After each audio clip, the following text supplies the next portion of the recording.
Ay, hindi sir. Diretso ka pa dito pa sa pababa. Ano ma'am? Hindi po dyan. Kala ko ba dito ma'am? Sabi nyo kanina, RDU Supermarket ma'am. RCU Building A Basement.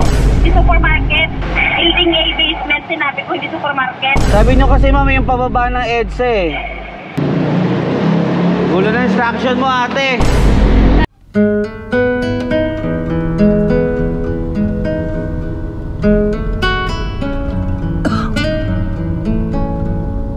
What's up mga kawanabis? Ano yun? Alright, so yun, kakabiyahe lang natin mga kawanabis. It's 12 in the afternoon. Palagi na tayo nasi-shades ngayon mga kawanabis. Actually hindi naman talaga ako dapat nasi-shades kasi medyo kinulan tayo sa ilong. Kaya lang nasisilaw talaga ako mga kawanabis. Hindi kasi dark tinted tong kotse kaya madali tayo masilaw. Tapos medyo lumalabo na rin yung mata natin. Kaya nahihirapan ako pag nagmamaneho. So may booking na tayo mga kawanabis. Ito ang pinakamaliit na pamasahe nila Lalamove na natanggap ko. Ang bayad sa atin is only 149 pesos. Pero Pasig to Pasig lang. Malapit lang kasi Mercedes Avenue and then si Raimundo. So konting likulang andun na agad tayo sa drop off. Kaya okay lang. Sa 149 pesos, baka magkonsumo lang ako ng 30 pesos na gas, di ba? So may 120 pesos tayo. Kasi sobrang lapit lang talaga. So pick upin na muna natin. Let's go! Alright mga kawanabis, dito na tayo. Tao po! Sir, magandang araw. FC-Con Construction po. FC-Con Construction? Apo, may pick up po ako.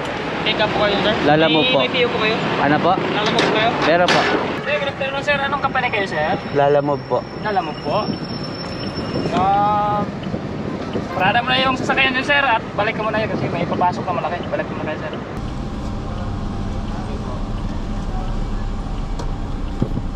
Mga kawanabis, tong service na to dapat queuing service to. Hindi nilalagyan ng customer. Anyway mga kawanabis, kumuha pala ako ng isa pang booking. So Pasig to Pasig lang din yan. Pick upin muna natin yan bago natin i-deliver to sa customer. Total na gan. Wala na binigay sa'yo sir? Wala na po. Walang kulay blue? Wala po eh. Thank you. Total nagantay din naman tayo ng matagal dito. Kaya paghantayin din natin siya ng konti. Alright, let's go! Hi sir, pick up po. Saan po yan sir? Pick up po kay Ma'am Ivy. Miss Ivy. Patras na lang sir. Sala mo ba yan sir? Opo. Patras na lang po. Puro warehouse yung pinupuntahan natin mga kawanabis ha. Ano po? Yung piraso lang pala, akala ko marami. Okay. Dito lang sir, gilid na lang. Sige po. Ang gulo mo kuya. Ano po? Kasya ba yan? Kasya po. Saan po ba? Dito na lang? Hindi po. Dito? Okay na po ma'am. Thank you. Alright mga kawanabis, item pick up. So travel time natin is only 5 minutes with 1.6 kilometers. Pasig to Pasig. Tapos yung isa naman, Pasig to Pasig din, pero medyo malayo ng kaunti. Julia Vargas. Sobrang init ng panahon ngayon mga kawanabis. Kaya dapat lagi tayo may baong tubig gamit ang Aqua Flask.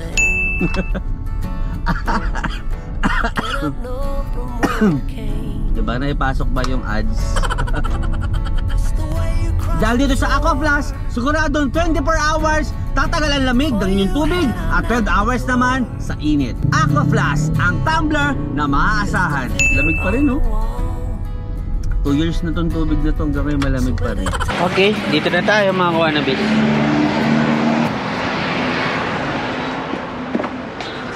Okay lang ba dito? Opo, salamat sir. Opo, 1/4. Okay, thank you po. Alright mga kawanabis, item drop off. Ingat talaga sa labas mga kawanabis. Alright, so mga kawanabis, i-deliver na natin itong pangalawang booking natin. 15 minutes away with 5.4 kilometers. Ang bayad sa atin dito is 193 pesos. Lalamove credit. Alright, let's go! Ito sir. Kita na kita. Naka-jacket ka? Sir, okay na po to? Okay na po yan. Bayad na rin po yan. Bayad na rin. Sige sir, salamat po. Opo. Parang hindi maanong sa mga. Sir, salamat. Thank you po. So mga kawanabis, nakakuha tayo ng booking ulit. So pick upin lang natin dito sa may Ortigas Avenue. So nakalagay kasi dito sa booking, may tip na 50 pesos kapag nakompleto yung transaction. Hello po, ito po yung chicharon, ma'am. Wala ate, ano to? Supa, sir.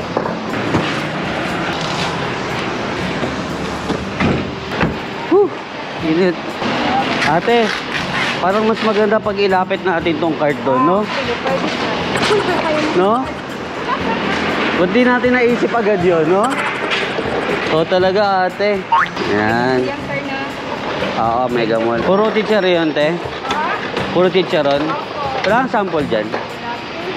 Wala. Sige, thank you. Alright mga kawanabis, item pick up. So, ang bayad sa atin dito is 141 pesos, Lalamove credit.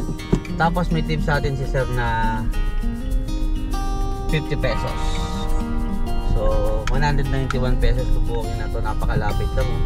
5 minutes away lang mga kawanabis. Let's go! Share ko lang mga kawanabis, no? Naalala ko lang kasi yung pinag-pick upan natin ng chicharon. Noong pandemic, doon kami nag-grocery palagi ni Mrs. So, pumipila kami doon. Mahigpit pa noon, may lockdown pa. So, madilim pa lang nakapila na kami doon mga kawanabis. Kasi pag pumunta ka doon ng putok na yung araw, masyado nang mahaba yung pila ng mga sasakyan. Dahil nililimitahan lang ng supermarket na yon yung mga papasok sa loob. Social distancing, ganun. Tapos dapat may face mask ka at saka face shield. Kaya ako nakwento yun mga kawanabis kasi during the pandemic, parehas kaming nawala ng trabaho ni Mrs. Sa mga di nakakaalam, parehas kaming restaurant industry. So nagsara pansamantala yung mga restaurant na pinagtatrabahuan namin. Eh, no work, no pay kami mga kawanabis. Iniisip namin ni Mrs. saan tayo kukuha ng panggastos. Hindi natin alam kung hanggang kailan yung lockdown, yung pandemic. Though may ipon naman kami nun mga kawanabis. Ang problema, hanggang kailan tatagal.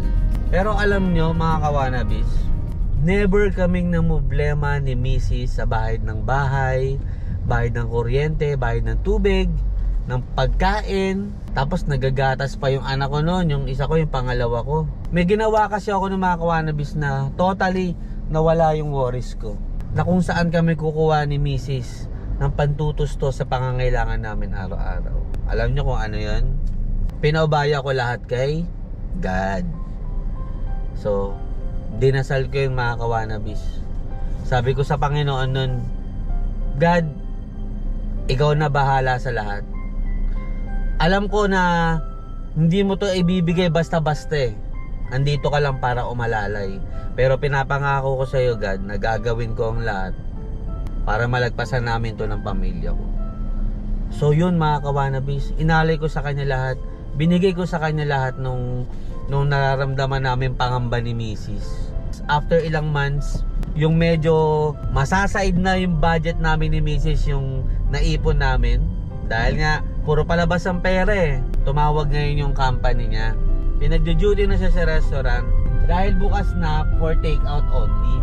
Tapos ako naman, nagsasilent ako noon, videographer, editor, director, nagko-cover ako ng kasal, ng kahit libing, pinatos ko yan mga kawanabis. And then after nun, nung medyo walang masyadong event, natanggap naman ako as Lalamove rider. Nung natanggap ako as Lalamove rider, may GoPro ako nun, doon tayo nag-start na binibideo ko kung ano yung ginagawa ko araw-araw. Ang gusto ko lang nun talaga mga kawanabis, magkwento lang eh. I-upload ko lang, bahala na kayo. Kumbaga, para dun sa mga tao na hindi nakakalabas ng bahay dahil pandemic, napapakita ko sa pamamagitan ng pagbablog. Kaya dun sa mga OG natin na subscribers dyan, maraming salamat sa inyo. Sa mga panibago at darating pang subscribers, maraming salamat. Maraming salamat sa suporta.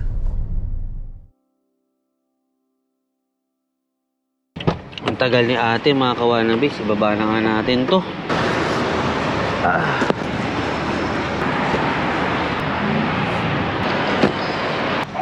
Hello, ano na te?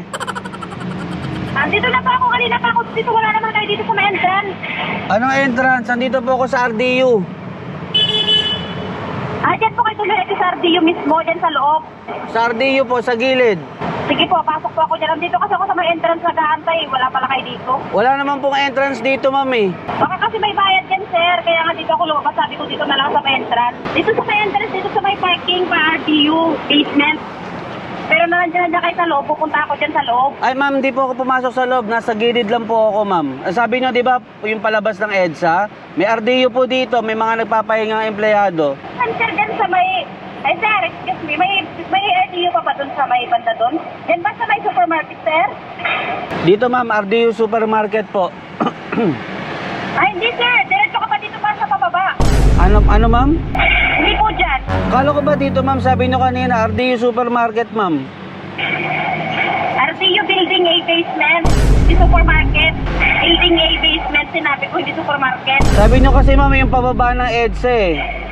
Binaba ko na kasi ma'am eh. Kaya pababa po dito. Oh, shit! Baba po kayo dito. May makikita po kayong pababa. Dito po yun, basement. RTU basement. Hindi po dyan basement. Sige ma'am, paantay na lang po. Sige, sir. Andito ako sa gilid. Ang gulo kausap ni ate.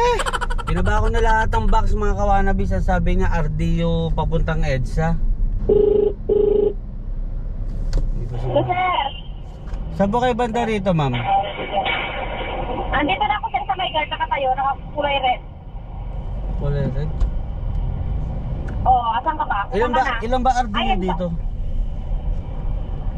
Sir, ilan ba RDU dito? Kotse ako ma'am. Kotse to mama. Kotse po. Kotse ah.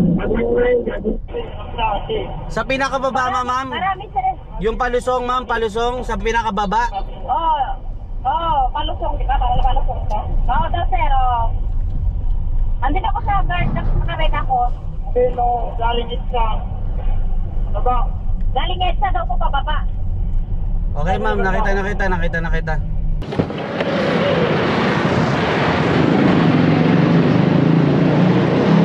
Gulo na instruction mo ate. Sabi, sir, nakakasya yung plan namin. Yung pan yung...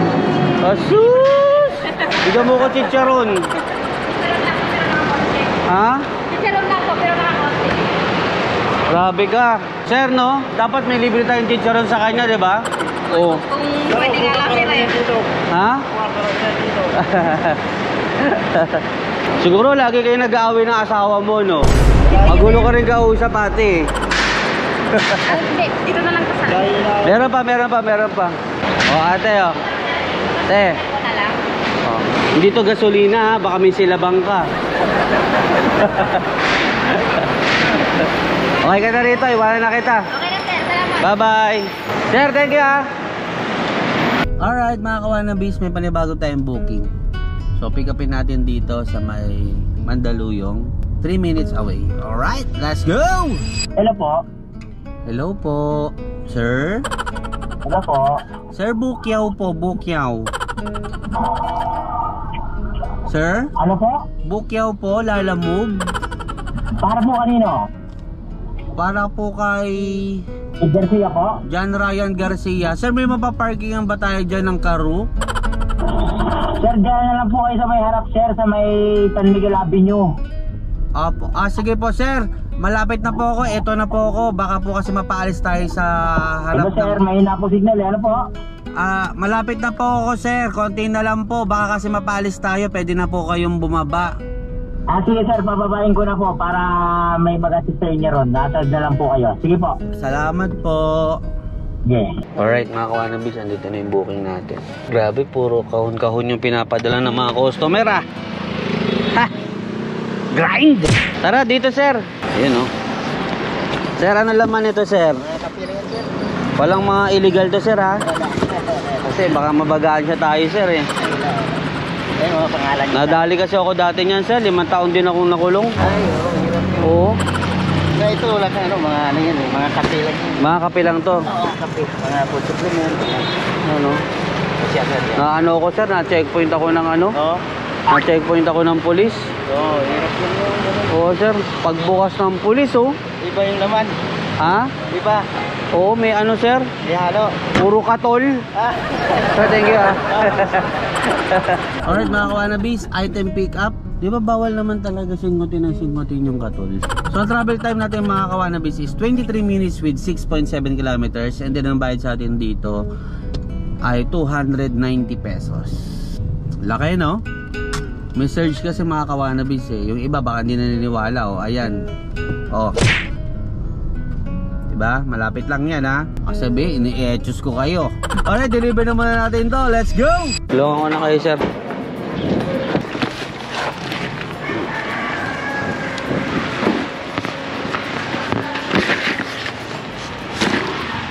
Anong kape yan, sir?